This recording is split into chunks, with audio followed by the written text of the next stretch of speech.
In July 2026, the United States turned 250 years old. Billed as the most highly anticipated patriotic event since 1976, complete with a sprawling exhibition rapidly constructed in the heart of Washington, D.C., the metrics for the Freedom 250 celebration were staggering.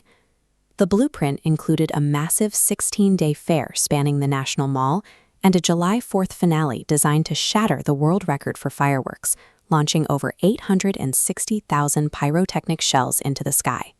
President Trump personally attached his brand to the celebration. Advisors noted he had been planning this spectacle for years, intending for it to serve as the visual pinnacle of his administration and a defining legacy of his time in office.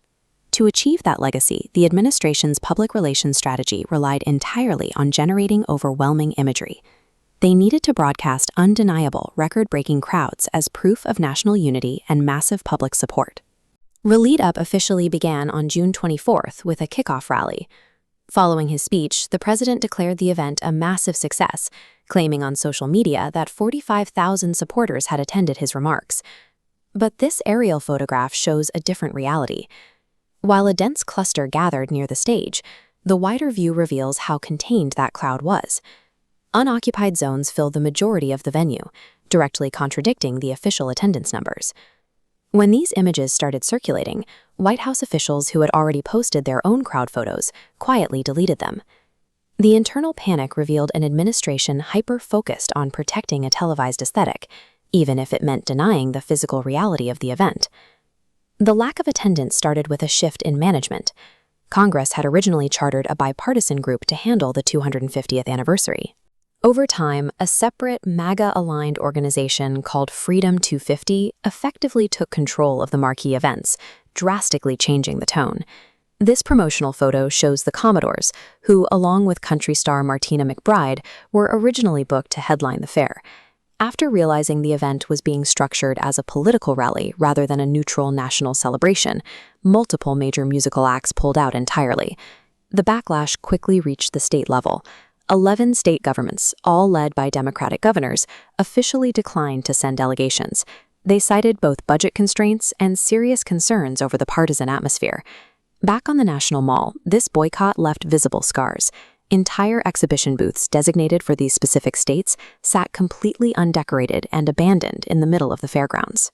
By aligning a federal holiday so closely with a single political camp, the organizers pushed away key participants, guaranteeing that large swaths of the fair would be vacant before the gates even opened. The visitors who did show up faced immediate physical barriers.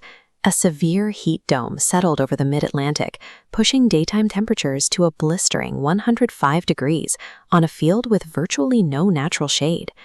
Because the president was headlining, the Department of Homeland Security designated the weekend a National Special Security Event, or NSSE. This specific protocol transfers total operational control of the area to the Secret Service. This image of heavily armed tactical officers reflects the lockdown procedures placed on the public. Attendees were funneled through just 2 entry checkpoints with metal detectors, and essential items for surviving the heat, like coolers, were strictly banned. Then there was the schedule itself. To maximize primetime television viewership, the president's speech was pushed to 9:45 p.m. Because the fireworks could not legally launch until he finished speaking, the grand finale was delayed until close to midnight. Anyone attempting to watch the show in person had to endure hours in triple-digit heat, navigate massive security bottlenecks, and stay well into the night.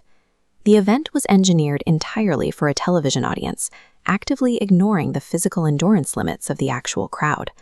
This photograph shows the sky over the Washington Monument filling with light. Despite the boycotts and the heat, nearly 1 million pyrotechnic shells will eventually launch as promised, delivering the record-breaking visual the organizers wanted. But down on the ground, the reality is much, much more tense. Behind the scenes, staff spend the nation's 250th birthday nervous that cameras will pan too wide, exposing thousands of empty folding chairs. Pulling off a massive celebration on the National Mall requires broad, bipartisan participation. When an event prioritizes televised optics over the physical reality of the people attending, those empty patches of grass end up telling the real story of the day.